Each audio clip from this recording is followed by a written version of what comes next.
estava falando sobre esse caminho, né, do povo judeu, e eu acredito mesmo que Jesus é a expressão, né, de tudo. E Israel e os outros povos, e as religiões de matrizes africanas, e as outras religiões e tudo, como é que há uma resposta?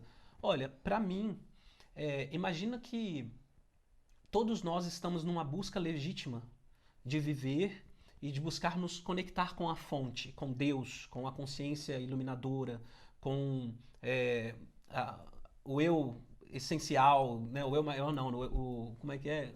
O sagrado e tudo, né? Estamos todos nesse caminho, nessa busca, tá? E cada povo tentou viver o sagrado da sua própria maneira, a sua própria maneira, e buscar se encontrar com Deus, os egípcios, os mesopotâmios, os babilônicos e todos. Né?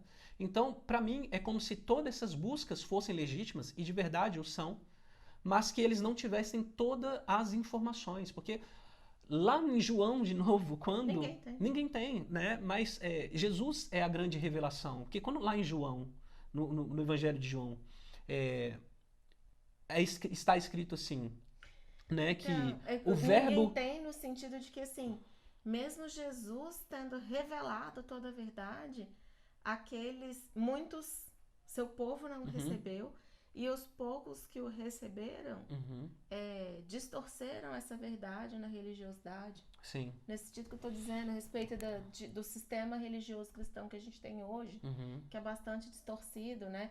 E eu estava até. Foi o assunto que eu comecei a falar com você tá. hoje. Eu falei, deixa eu Deixa eu só preparar. complementar o que eu Tá, estava falando, que aí completa o que você você tá vai falando e nesse eu daí. falo.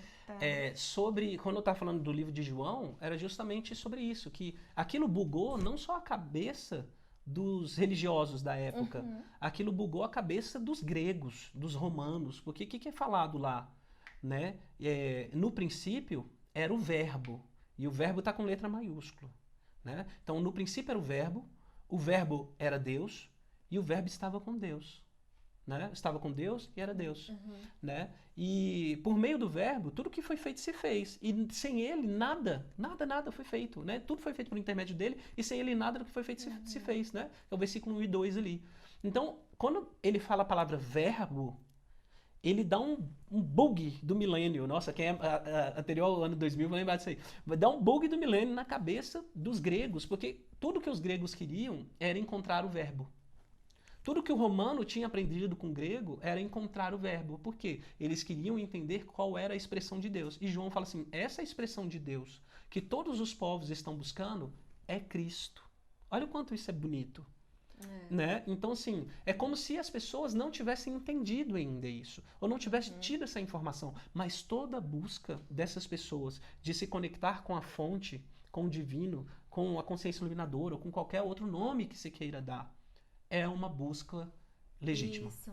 E qual que é o propósito da espiritualidade se não nos elevar como seres humanos, nos levar a um desenvolvimento Sim. e a um caminho de crescimento que nos aproxime daquilo que Cristo foi? Uhum. Porque o que eu estava falando para você hoje na hora do almoço, que eu Sim. falei, vou cortar, que eu acho que isso é assunto para hoje à noite, é justamente isso. O que o sistema religioso fez?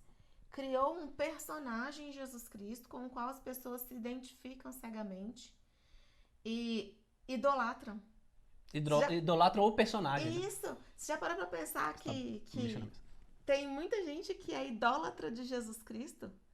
Mas, Elza, será isso é possível? Se Jesus é a expressão do próprio Deus, você pode idolatrar? Sim, se você o vê como um personagem, como uma imagem construída e o venera e o invoca para atender às suas necessidades, sim, você é um idólatra de Jesus E Cristo. principalmente se isso não se traduz na vida, né? Porque será, exatamente porque será que ele queria ser invocado como um personagem para atender essas necessidades ou ele queria evocar em você os valores, as virtudes que ele expressou? Ou será que ele queria que você se espelhasse nele e se transformasse É, em alguém semelhante a ele, que com um isso. caráter semelhante? Que é o resgate do propósito do ser humano. Aliás, Que é ser a imagem e semelhança de Deus. documentário, acho que foi até aquele alguma coisa lá de Deus, que é com o Morgan Freeman, que passa na Sim. Netflix. Uhum. Num dos episódios, ele entrevista um judeu, que é judeu, mas que aceita Jesus Cristo. Uhum. E ele fala que a mensagem de Jesus Cristo é dura até os dias de hoje, porque o que ele vem fazer é uma reforma de caráter.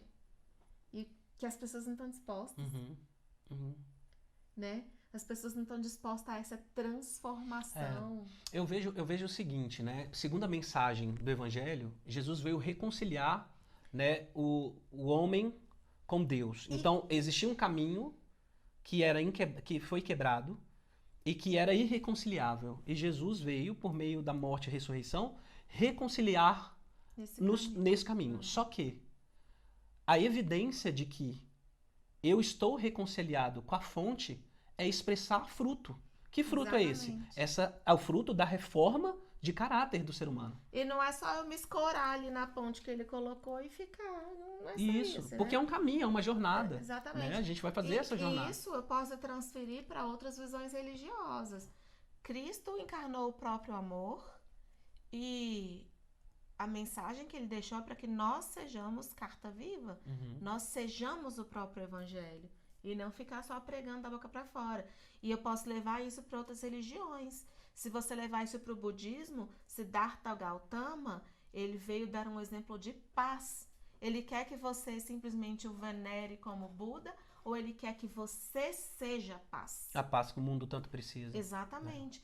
Então, religiosidade é muito diferente de espiritualidade. A pessoa que é espiritual é aquela que se dispõe a uma reforma de caráter, a uma transformação interior que se traduz em atitudes exteriores, que transforma o meio que ela vive e transcende até além. E por dentro faz o quê? Transbordam rios de águas vivas. Essa é a ideia.